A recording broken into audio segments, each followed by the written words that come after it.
के लगीन माँ बारात लेके आहूँ रानी तोरे अंगना माँ। आंसू के लगीन माँ बारात लेके आहूँ रानी तोरे अंगना माँ।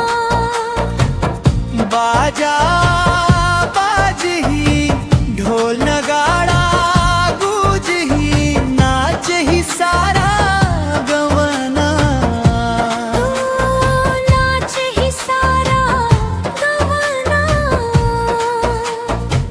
तोर नैना के जादू मोला भागे दिल मोर तोरे माँ समागे।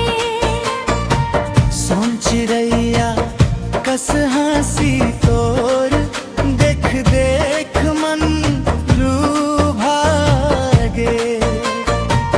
आंसू के लगीन माँ बारात लेके आहूँ रानी तोरे अंगना माँ।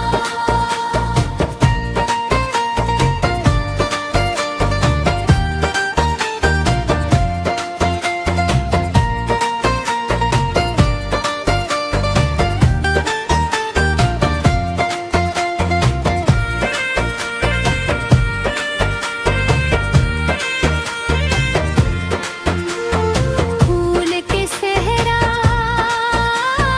प्यार दे डोली।